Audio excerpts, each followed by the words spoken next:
안녕하세요. 이번 시간에 여러분과 함께 좀 얘기하고 싶은 것은 우리가 초대교회로 돌아가야 된다는 것에 대한 의미에 대해서 우리가 한번 생각해 보기를 원합니다. 우리는 보통 기독교나 그리스도교회 그리고 또 종교개혁으로부터 개신교가 나왔기 때문에 독일로부터 우리가 이 개신교가 기독교가 출발한 걸로 생각하는 경우도 있고요. 또 더 나아가서 어떨 때는 그게 아니고 이 이태리 로마에서부터 기독교가 국교화되고 이렇게 하면서 콘스탄틴 대제로부터 기독교가 이제는 자리를 하게 되고 나중에는 이 기독교가 교황을 중심으로 한 기득권자들이 되죠. 가진 자들의 종교로 변질되어집니다. 이런 부분들이 있는데 우리의 이 근본 뿌리는 독일도 아니고 독일에서 우리가 이제 나오게 된 개신교가 출발하게 된 중세 기독교 타락하면서 말씀의 회귀, 말씀으로 돌아가지 않은 오직 믿음이라는 이 슬로건을 걸고 이렇게 왔죠. 그런데 그곳이 우리의 정말 출발점이 아닙니다. 그럼 그렇다면 이태리 로마로부터 출발하는 4세기의 콘스탄틴 대제가 기독교를 국교로 하는 것으로부터 기독교 출발하느냐? 그것도 아닙니다.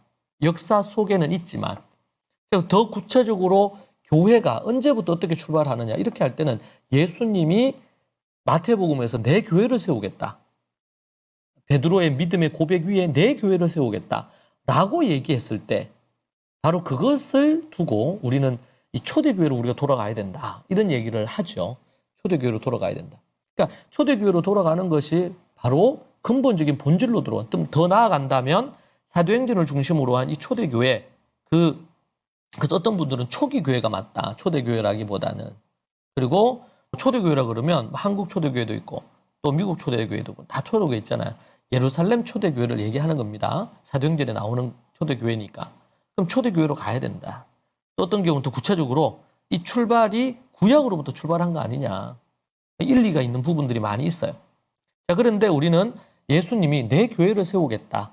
그렇게 말씀하셨고 제자들과 더불어 함께 그리고 성령 강림절에 마가 다락방에서 그 성령 강림절 때 교회가 탄생하거든요. 공식적으로는. 자, 그런 부분에서 우리가 관심을 갖고 또 우리가 추구하고 이렇게 해야 될 것을 본질을 배워야 될 것이 바로 초대교회에 있습니다. 우리는 어떤 분들은 제 아는 분도 그런 얘기를 해요. 초대교회가 다 망하지 않았냐. 초대교회가 다 실패했다. 왜냐하면 지금 초대교회 중에서 번듯하게 유지가 되는 곳이 어떤 곳이 있느냐. 뭐 이렇게 얘기하는 경우들도 있거든요. 근데 그것은 잘못 아는 거예요. 우리 이제 성지 순례를 가거나 이렇게 하고 그러면 소아시아 지역의 7교회 탐방한단 말입니다. 근데 거기 보면 대부분의 교회들이 다 파괴되고 또 폐허로 이렇게 자리한 경우가 많아요. 저도 이렇게 둘러봐. 그걸 보고 나서 초대교회로 돌아가야 되는데 초대교회로 절대로 돌아가서 안 되겠다. 초대교회가 다 망하지 않았느냐. 이런 얘기를 하거든요. 거기도 일부 일리가 있겠지만 그 교회가 건물이 무너졌다고 해서 예를 들면 예루살렘에 지금 교회가 있습니다. 이스라엘의 교회는 계속 부흥하고 있어요. 지금 마지막 때가 되면서 더 많이 부흥하고 있습니다. 지금 유럽, 그 꼽혔던 기독교 국가라고 얘기했던 유럽에 지금 기독교 인구는 2% 3%밖에 안 되죠. 다음 세대를 다 교회를 떠났습니다. 미국도 그렇습니다. 한국은 95%에서 97%가 교회를 떠나고 있습니다. 다음 세대들이. 그런데 여러분 계속 유일하게 지금 부흥이 계속 2000년 동안 부흥이 계속되고 있는 곳은 예루살렘, 이스라엘의 유대인 교회밖에 없어요. 여러분 우리는 초대교회로 돌아간다 그럴 때 그 예루살렘 초대교회가 갖고 있는 그 교회가 100% 완전하다는 것을 의미하지 않습니다. 근데 그 초대교회가 정말 하나님 앞에서 진액을 갖고 있는 교회입니다. 그래서 사도 바울이 로마서에서 너 이방인들이 유대인 기독교인들의 이 진액을 받아서 나온다는 거예요. 진액을 받아서. 그런 의미에서 우리가 이 초대교회에 대한 새로운 이해와 접근이 필요합니다. 한국교회는 한동안 우리가 윌로우 크릭 교회, 세들백 교회, 유명하다는 교회를 대형 교회들이 소개하면서 자기들 교회에 적용하면서 소개하면서 한국 교회가 거기를 쳐다보고 갔어요. 그런데 최근에 몇 년 전에 우리 윌로우 크릭 교회에서 자신들이 어떤 부분 이렇게 한 것들은 잘못됐다. 우리가 실패한 것 같다. 이런 보고서를 내놨잖아요. 그러니까 이게 되게 심각해지는 거예요. 거기만 쳐다보고 왔던 교회들이 방향을 잃어버린 거예요. 여러분, 역사는 너무나 중요합니다. 그래서 교회사는 중요하죠. 근데 현대의 신학교에서 가르치는 교회사는 로마 교회를 중심으로 한 그런 교회사들이 다분히 주류를 이루고 있습니다. 그것은 문제가 있어요. 그리고 예루살렘을 중심으로 했던 사도들의 그 교회, 그리고 그 이후에 로마를 중심으로 이게 이제 변하면서 교회 공의회가 열리고 이렇게 하면서 유대적인 색채들이 많이 없어졌거든요. 예. 그게 이제 4세기부터 6세기까지 2세기 동안 그런 것들이 많이 사라졌어요. 그러다 보니까 초대교회가 가지고 있던 본질과 뿌리를 많이 잃어버렸어요. 제가 그런 부분에서 강의하는 것 중에 우리 유대인들, 예수님을 믿는 유대인들의 말씀의 8가지. 처음에는 제가 7가지로 정리했었는데 하나 더 해가지고 8가지. 말씀 읽는 것, 말씀 하야하는 것, 하가하는 것, 시아어죠. 또 다라시 연구하고 샤파트, 토론하고 하브루타라고 얘기합니다. 그리고 그것을 카타하고 글을 쓰고 그것을 갖고 라마드, 가르치고 선포하고 그리고 8번째 지켜 행하는 것까지. 이 8가지가 초대교회는 자리하고 있었어요. 초대교회가. 그런데 여러분 4세기 로마의 기독교가 중심이 되면서 거기서 만들어지면서 사제들만 그걸 하도록 만들었단 말이에요. 변질시킨 거예요, 교회를. 그러면서 역사 속에 교회에서 이렇게 하면서 하나님께서 이끌어 주신 거 있지만 중세 기독교가 얼마나 타락을 했습니까? 더 이상 회복 불가능한 거예요. 지금 그 부분이 전혀 개혁되지 않고 캐톨릭은 계속 오면서 정말 하나님이 원하시지 않는 모습으로 흘러가고 있는 거고 거기에서 루터나 켈빈을 중심으로 해가지고 종교개혁이 일어났습니다. 이것은 참 너무나 귀한 일이에요.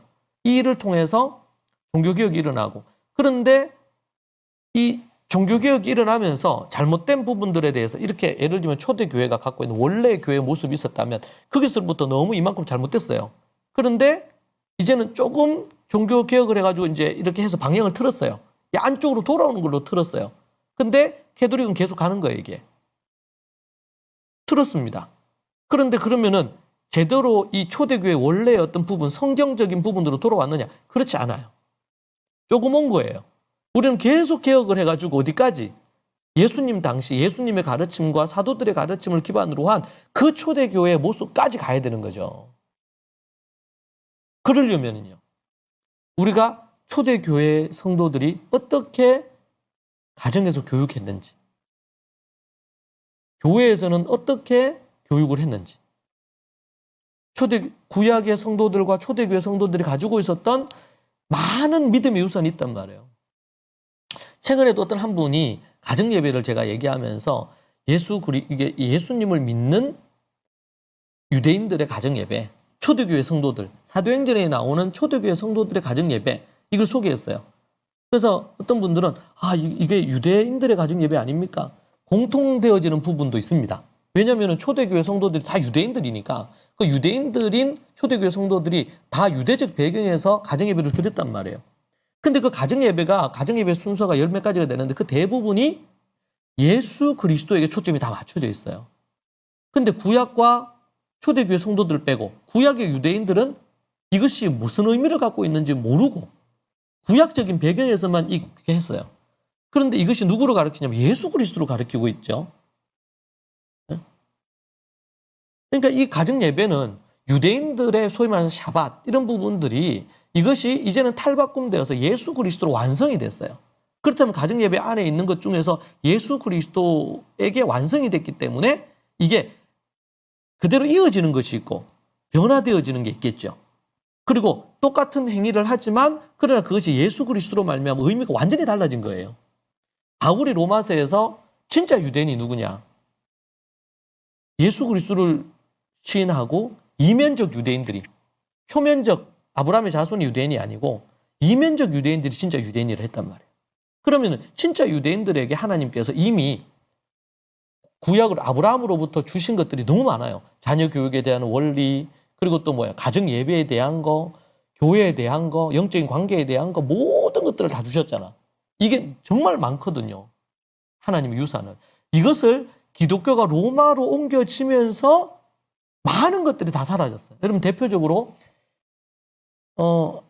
한 4세기, 5세기, 6세기 지나면서 시간이 지나면서 사제들 외에는 하나님의 말씀을 가르치지 못하도록 만들었습니다. 못하도록 했어요. 법적으로 금지시켰어요. 가정예배를 없애버렸어요. 초대교회는 가정예배가 정말 풍성했는데 가정예배를 살아있었는데 여러분 이것은 유대인의 것이 아니고 우리 것입니다. 예수님을 믿고 진정한 유대인들인 우리 것이에요. 외식주의, 율법주의가 문제지 진정한 예수 그리스도를 통해서 우리에게 주어져 있는 유대인들에게 주신 모든 것들은 다 우리의 것이에요. 여러분 그러한 관점에서 우리가 초대교회로 예루살렘 초대교회로 그리고 신구약 성경에 66권에 근거한 믿음의 본질을 추구하는 일이 있어야 될 것입니다. 이것이 구분이 제대로 안 되면 우리는 뿌리가 없는 역사에 있어서 뿌리가 없으면요 제대로 된 무언가를 할 수가 없어요. 근데 그 뿌리를 절대로 로마로 가져가면 안 됩니다. 유럽이 아닙니다. 미국이 아닙니다.